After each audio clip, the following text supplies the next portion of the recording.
अ, नमस्कार मित्रांनो. आजच्या द हिंदू न्यूजपेपरमध्ये छान असं आर्टिकल आलं आहे. त्याच्याने त्यांनी इम्पॉर्टन्स समजवले पेपर लीकबद्दल, की असं आपण काय करू शकतो की पेपर लीक आपण थांबवू शकतो आणि आपण इन्स्टिट्यूशनची अकाउंटेबिलिटी मेंटेन करू शकतो. तर त्याच्यामध्ये त्यांनी की मुद्दे दिलेले आहेत. हे आर्टिकल आहे लिहिलेलं Rajiv Kumar, former computer science professor आहेत IIT खरगपूरचे. तर ही सध्या नीट पेपर लीक झालेले आहे, ते सगळ्यांना माहितीच आहे आपल्याला. तर हे पूर्वीसुद्धा झालेलं होतं 2024मध्ये.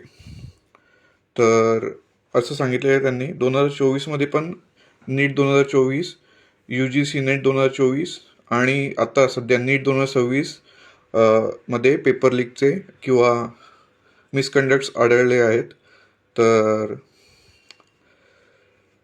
आणि या तिन्ही एक्झाम ज्या आपल्या कॉन्ट्रोवर्शियल ठरल्या त्या NTA करते, नॅशनल टेस्टिंग एजन्सी.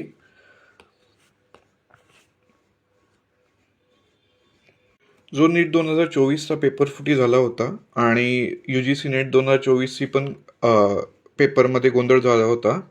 त्यामध्ये इनिशियली अरेस्ट तर झाले दोन, म्हणजे कल्प्रिट्सना, पण त्याच्यानंतर त्यांना एव्हिडन्स असे मिळाले नाहीत की ते प्रोसिक्युटेबल एव्हिडन्स म्हणून वापरले जातील आणि त्यांना शिक्षा देता येतील.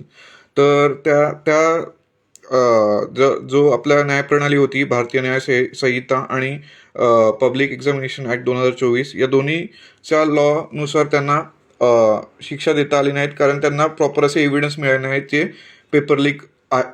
आणि हेच जर सारखं झालं की रिपीटेड पेपर लीक झाले आणि आपल्याला पेपर एक्झामिनेशनचा एव्हिडन्सच मिळाले नाहीत, तर ॲक्च्युली पेपर लीक आहे तरी काय, हा मोठा प्रश्न पडतो.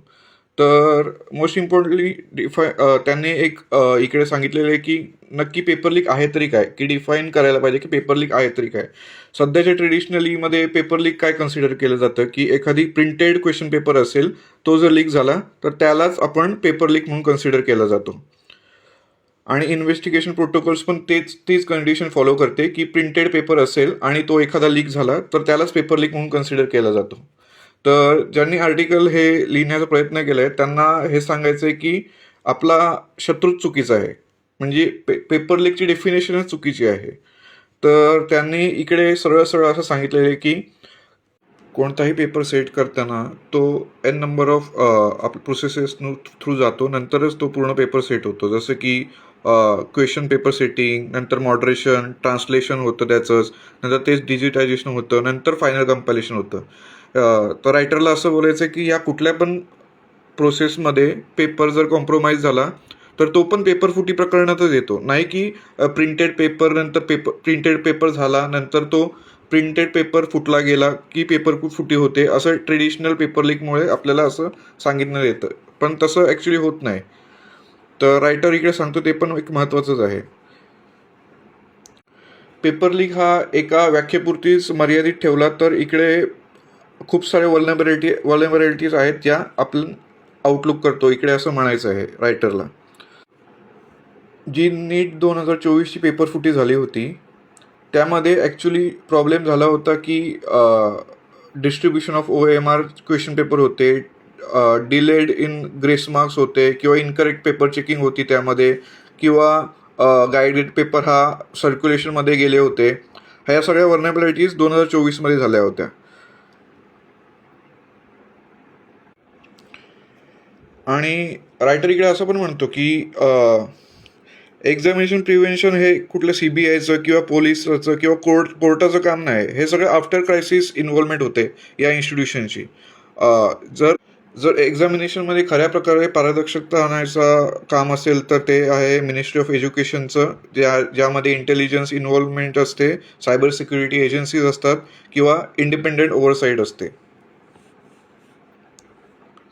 तर ऑथर इथं ब्रॉडर पर्स्पेक्टिव्हने बोलतो की जो नीटचा 2024चा पेपर फुटला होता, किंवा UGC नेट 2024 आणि नीट 2026च्या कॉन्ट्रोवर्सीज झाली, ज्यामध्ये अजून चार्जशीट पण फाईल झालेली आहे नीट 2026मध्ये. यामध्ये कॉन्ट्रोवर्सी रिगार्डिंग काय आहे तर ॲब्सन्स ऑफ कन्क्लुझिव्ह एव्हिडन्स. इकडे क्लिअरली तेच बोलतात की कन्क्लुझिव्ह एव्हिडन्सच नाही की पेपर लीक कुठल्या स्टेजला होतोय. तो प्रिंटेड पेपर मार्फत होतोय किंवा ज्या पेपर सेट करण्यापूर्वीच्या खूप साऱ्या प्रक्रियेतून पेपर जात असतो तिकडे होतोय. तर मग जी डेफिनेशन ट्रेडिशनली फॉलो होते ती त्या पेपर लीकच्या याच्यात फॉलो नाही होत. त्याच्यामुळे प्रॉब्लेम तिकडे येतोय. आताच्या पेपर फुटीमध्ये जे लॅप्सेस झाले की रिकंडक्ट एक्झामिनेशन झाली, काही लोकांना अरेस्ट केलं किंवा गायडेड पेपर सर्क्युलेट झाले किंवा सायबर सिक्युरिटी इन्सिडेंट झाले. तर हे उघडकीस कसं आले, तर एका विसल ब्लोअरनी पुढे येऊन FIR दाखल केली तेव्हा समजले, ना की यांच्या इंटेलिजन्स सिस्टमने. तर इकडे खूप मोठा फेल्युअर आहे इंटेलिजन्स एजन्सीजचा आणि सिक्युरिटी लॅप्सेस खूप सारे आहेत. सध्या एक कमिटी फॉर्म झाली आहे.